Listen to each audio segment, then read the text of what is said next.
Hello ladies and gentlemen. I've decided to make another video for you. I've been kind of thinking about the last one where I told you that Frank showed me this key to the 408 cipher, and up here in the corner he puts under Q his name, his initials, Frank Lee Morris. And I showed you that here at the bottom he puts his middle name, Lee, L-E-E. And I remembered after I made that video that he also told me, what does this mean, T-T-S? Well, just say that to yourself. Now, this guy was a psycho. He loved to kill women, he hated women, and he had a thing about their breasts. So he put that in there. And let's see if I ran across several other things. This right here kind of stands out, and he mentioned this to me, but he didn't give me any information on what it could mean. See this 2FK? I don't know. There's something in that perverted. It's not a 2, it's an S. S. I don't know. He said he always puts lots of things in his codes. Here's another one. HMO, or whatever that is. Now, what could that mean? If you just sound that out and see if you can come up with something that relates to what I've told you about Frankie and his girlfriends, the Anglin brothers and the Anglin sisters. But anyhow, that's that for that. But I just thought I'd recap some other things, and I do have an offer for you where you could make $10,000. But you got to watch to the end, okay? If you don't watch every second of this tape, you don't qualify. I know I've given you guys a lot of information on these guys. I've done a lot of videos. It can be confusing at times, but I have to tell you, you need to understand that the guy that put this together was a genius. He was so intelligent about it that he fooled everybody, you know, me and you too. I mean, he fooled me and sat right in front of me and told me what he was doing and who he was in a way where it fooled me, and I didn't really understand who he was or what was going on until I started writing my book a few years ago. I've got notes here, by the way. I'm going to go back and forth to my notes because I'm trying to make a video that's not just off the top of my head where I have to keep editing things out because I forget where I'm at. I wanted you to know that if you want to know how the escape went from Alcatraz, there's a whole chapter on my book in it. Every detail of them getting out of there, getting on the roof, getting down to the water, into the raft, and over to where they ultimately got out of that place, pretty much matches up with what Mythbusters video shows you. At least according to what Frank Morris told me. And believe me, he didn't watch that video because he told me back in the 70s, before Mythbusters were even born. One thing about the Frank Morris thing is that to do the D.B. Cooper thing, to do all the way back to 1947, the Moonlight Murders of Texarkana, the Escape from Alcatraz, the Zodiac killer, the D.B. Cooper jump, all of the things that Frank did that I've made videos on, to be able to pull all of that off, number one, never get caught, and number two, make it so that people could not connect the two, and leave them all these clues that they could connect them with, and sit back and laugh because they still couldn't connect them, because really only a psycho like him would understand the stupid clues. Now, in order to do all of that, just being a genius wasn't enough. One of the key things to Frank's personality was that he was a methodical planner, okay?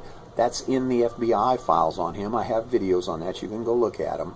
Being a methodical planner, that's a person that can sit down and plan something, you know, a year or two in advance. They have patience to wait on it. Frank told me that he spent 1 year planning the D.B. Cooper jump. He actually depicted it on the Halloween card a year before he did the jump. because he already had it all planned out and knew what he was going to do, and he pretty much knew how it was going to come out because he'd done this methodical planner thing many times throughout his life. I'm thinking that he learned how to plan when his parents would get home, ways to try to avoid the punishment that came with them. And then he learned how to outsmart the prison system so he could escape. All of that had to do with being a methodical planner. Now, I've told you this before, but I want to tell you again. The FBI came to my clinic one time with a bunch of pictures. They had pictures of police drawings of the Zodiac killer, of D.B. Cooper, of Frank Morris. Police composites is what they were. And he threw them down on the desk right here in front of me. And he said, "Do you recognize any of these guys?" Because we had already talked about it, and I told him that I knew this guy in Mexico. This was before I figured it all out, and I told him that the guy was really strange and that I had some police officer friends who kept telling me they thought I knew the Zodiac killer, so they connected me up with this FBI agent. He puts these pictures down in front of me, and I just, bingo, I picked out the picture of D.B. Cooper, because when I knew Frank personally, I mean, I knew him and had talked to him before the D.B. Cooper jump when I was a little kid, but I didn't remember that. And several other times, I'll get to that in my next book. But when I knew him, and that recollection that I had of him was that D.B. Cooper face, the one that's in the police composites. You look at that picture, and you look at the pictures of the police drawings of the Zodiac killer, and you look closely, and you're going to see the same face, okay?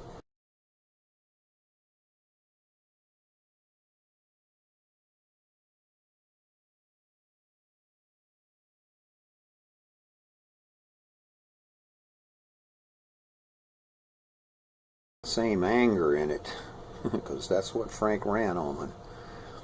That's what made him kill people. Anger that he built up from being abused as a child.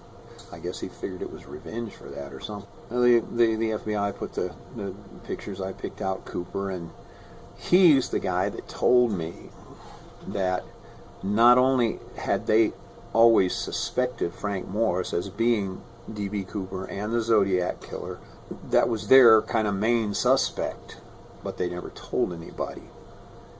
He told me that they never could find Frank to question him, and of course if they would have found him to question him, they would have had to have arrested him for the prison break at Alcatraz, which would have stopped him from talking about any of the rest of the things that he did. So it was a big catch-22. He didn't tell me that they knew he was hiding out in Mexico City, but I think they did, and that's why they came to talk to me, because they knew that I'm the only guy on the planet that knew that, because I knew him in Mexico City. Okay, and he told me, I asked him, why would you think he was your guy? Why would he be your suspect and nobody ever knew anything about it? See, I still didn't understand who Frank Morris was. I didn't know anything about the Alcatraz escape. All I had in my mind when I met with that FBI agent was that I knew a really strange guy in Mexico City who told me a story about jumping out of an airplane with a sack full of money. He said, I asked him, why, what made this guy your suspect? He said, well, number one, he's in the right place at the right time. And he has criminal mentality, genius IQ, but to top all that off, he is a methodical planner. That makes him the right suspect. Back in a time when finding all of those things together may have been difficult. I think it's difficult now, or else somebody would be doing what he did. And they may be, I don't know. But having that genius IQ, that was only part of it. You had to be a methodical planner, and you had to be in the right place at the right time in order to be a suspect. Frank Morris escaped from Alcatraz, and all of the main things that were publicized about the Zodiac killer and about D.B. Cooper all happened right around the San Francisco, Northern California area. Okay, so that put him in the right place at the right time. I mean, that alone is enough for me to say, yeah, that would make him my main suspect too. but they couldn't do any investigations because they couldn't find the guy. But honestly, I think they got enough DNA and enough fingerprints. They know it's Frank Morris, and they know it's the Anglin brothers, because I coordinated with the police in Tampa on it, several different police departments, police officers on these guys and what they were doing. And that information went to the FBI, and every time the FBI would tell the officers, stay out of it. Yeah, just let these guys go ahead and kill people. Why? Because just like Frank Morris said, J. Edgar Hoover put him and the Anglin brothers in the population control business. That's what they were doing. People come to my site and they make these weird comments. First they tell me, I don't believe anything you're saying. You're a liar. And then they say, give me some proof. And then these butthead trolls have the guts to tell me who their pet suspect is. Very affirmatively, you know, like Don Harden was a Zodiac killer, okay? You don't have any proof of anything is what they tell me. Well, you know what? There's no proof out there that Don Harden was the Zodiac killer. There's no proof out there that Arthur Lee Allen was a Zodiac killer. And there's no proof out there that anyone was the Zodiac killer. And you know why? Because the whole thing was perpetrated by a genius, methodical planner who did not leave any evidence behind. They don't have any proof of anything.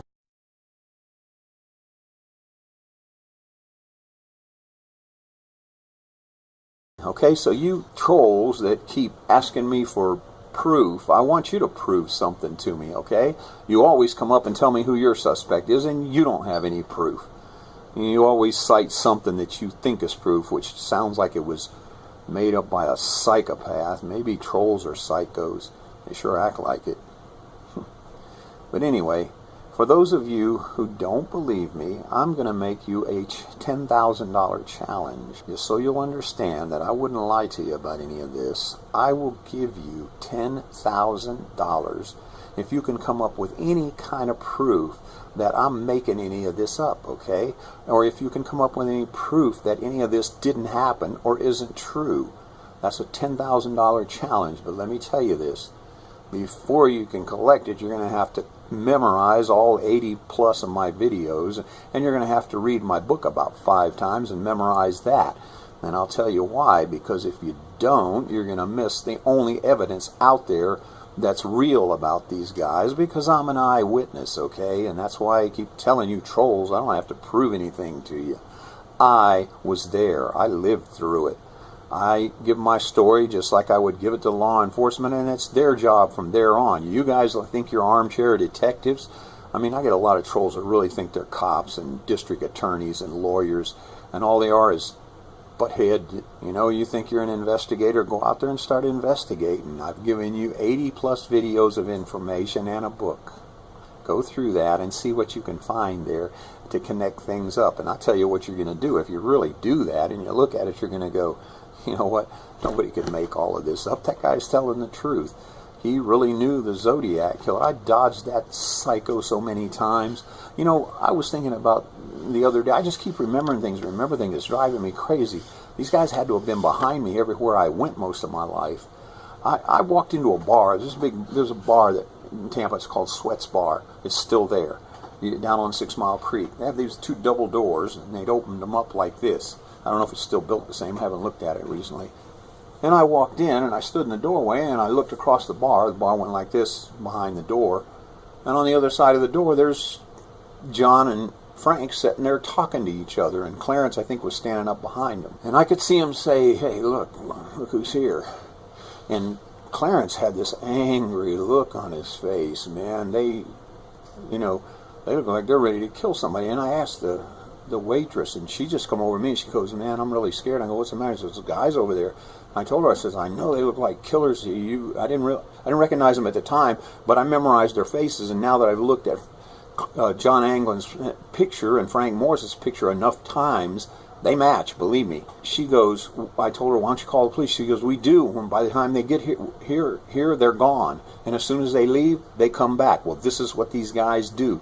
They had their communication system. They would put Clarence out there on lookout, and when a cop would drive up, he would get inside and get them out of there. This is how they got away with a lot of what they got away with, because it was as if they had cell phones in a time when nobody had cell phones, and people couldn't talk to each other from a distance, but they could, because they had all these hand signals. And sometimes it'd just be a cigarette like that meant go that way or something, or cut the thing off, let's get out of here, or I don't know what their signals were. I got some of them, and some of them are in my videos, because some of them came from Navy signaling corps that they learned from Arthur Lee Allen, who was a friend of theirs.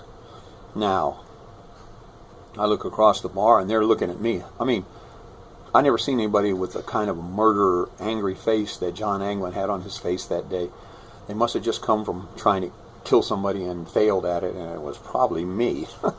And I forgot about it. I just decided to go in there. I told the girl, I think I told her to give me a beer, and I took a drink or two out of it. And I remember making a couple of moves to confuse those guys. I don't know what it was. Maybe walk towards the restroom or something. And I told the girl, I said, they look like those guys that escaped from Alcatraz, and she got scared, and I told her, I said, those guys, I've met this guy in Mexico who claims he's the Zodiac killer, and he says something about escaping from a prison.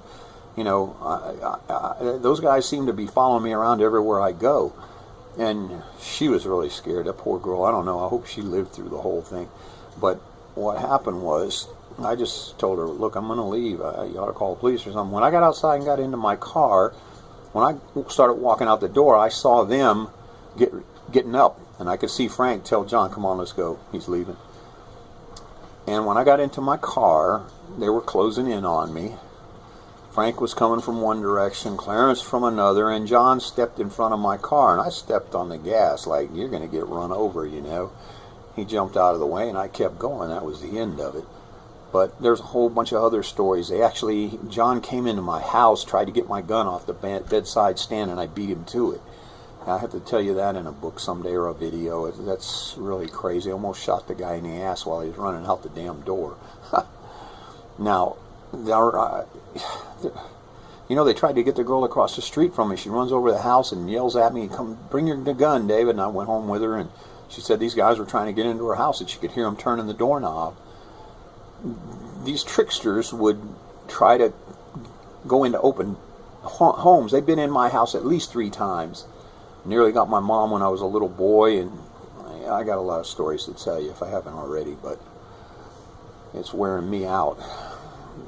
So there's your challenge. You want to make $10,000? Prove that I'm lying to you. And you know what? You're not going to be able to do it. I'm sitting here to tell you that the reason I have the confidence I do in the fact that you can't disprove me is because I was there and it happened, okay? And when I first started writing my book about 5 years ago, I was very worried about this whole situation because I hadn't seen these guys looking for me in years. But the last time I was in Mexico, which was in the 90s, I told Frank that I was living in a different part of the country, and he just looked at me and said, you're lying, but you're lucky, because you know what? We don't do our work in Texas. And I go, why? And he goes, because the ground's too hard. I didn't know what he was talking about. What do you mean? He goes, the ground's too hard. You can't dig up there. And I go, yeah, I didn't get it. And he said you can dig, but you got to have a backhoe, and if it rains, whatever you bury is going to pop back up. And I go, so what difference does that make? And he goes, well, in the business we're in, we don't want things popping back up. What a psycho. He's talking about burying these little kids that he kills and everything. And honestly, I live in Texas now, and I have a ranch, and I want you to know, when it's summer and it's dry and hot here, you ain't going to break that ground, because it's just like concrete, just as hard as concrete. You can't drive a T-post in it. And when it rains, you can hit a T-post with a hammer, and it'll go all 6 feet into the ground in one hit. Almost. That's an exaggeration, but the ground almost turns like butter. If it continues to rain, you can't walk on that ground because you'll sink into it up to your knees and you'll get stuck where you're at. So now I know what he was talking about. But in the meantime, you people who have your pet suspect and you think you're, armchair investigators and district attorneys and everything, well, whatever you think you are, prove me wrong and I'll give you $10,000.